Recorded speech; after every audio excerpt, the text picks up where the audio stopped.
Hi, welcome to the Week 5 lecture. This week I'd like to talk about electronic performance monitoring. Um, in the year 2000, over 40 million workers were being monitored electronically. This was reported by Landy and Conte, and in a survey of 1,000 companies, 78% reported using electronic performance monitoring of some type. So it's being widely used now and is probably going to increase. The potential certainly exists to monitor every minute of an employee's workday, and there's examples of that actually happening. Now, in contrast, Google is a company that seems to do things right, and it set aside a percentage of work time just for workers to do non-work activity. And the reason for that, Google said there's a belief that they fostered innovation and creativity by doing that. So Google's kind of the opposite end of the continuum. Instead of monitoring, they're actually telling employees for a percentage of their time, do anything you want.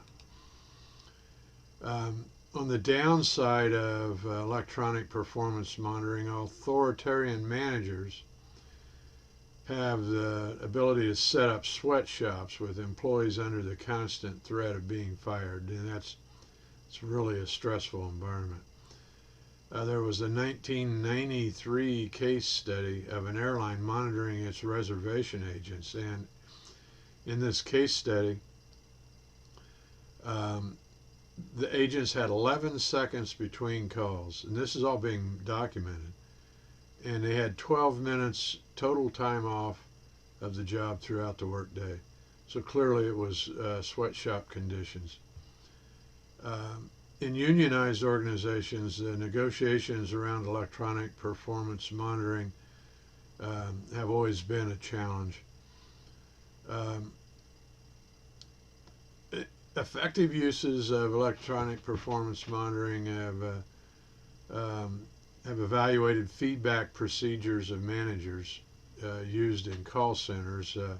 McNall and Roach discovered the purpose of EPM was more important than the feedback procedures. And I might say unions have always focused on the purpose, having a concern for the potential for disciplinary action. So unions have pushed for EPM use for development only. And studies have shown when it is used for development, it can be effective. In other words, it has the potential to build relationship between managers and employees.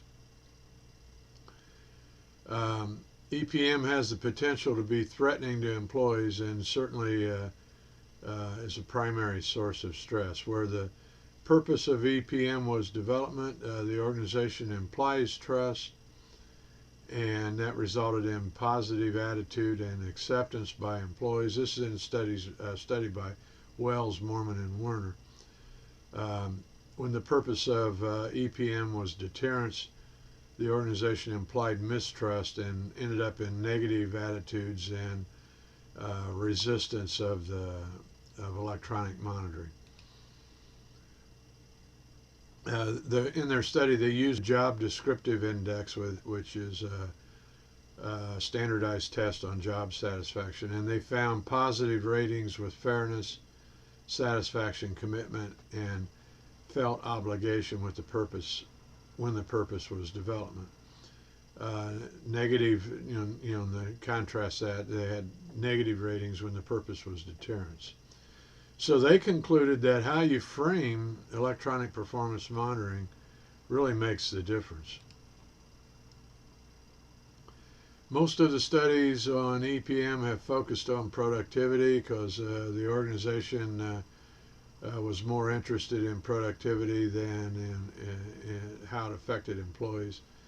So the flaw in these studies is they did not consider employee stress or turnover or any other factors.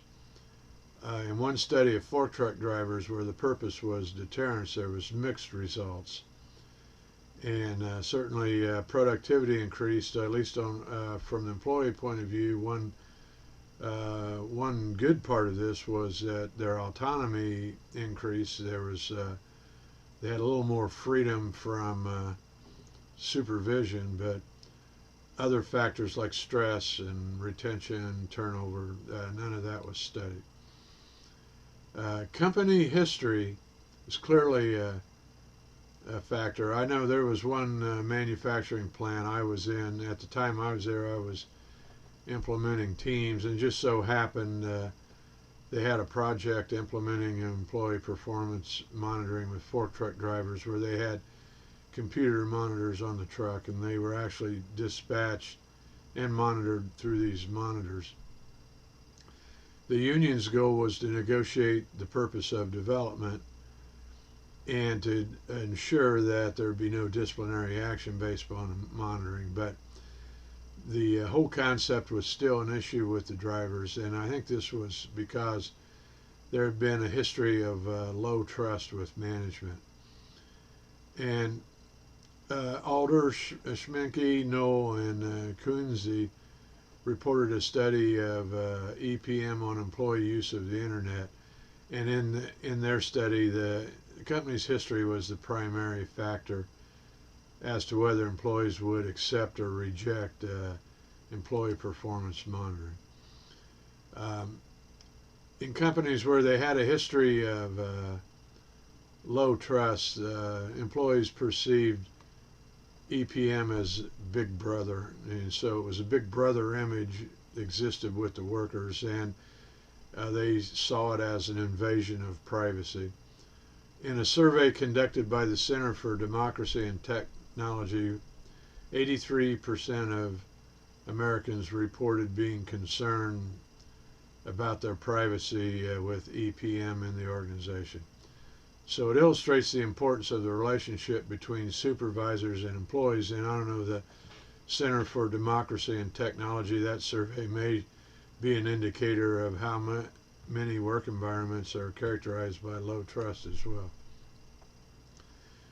Companies tend to monitor email so that they can reduce company liability, protect company assets, and ensure productivity. But this raises gray areas such as web-based email addresses that are maintained as personal email by the employee.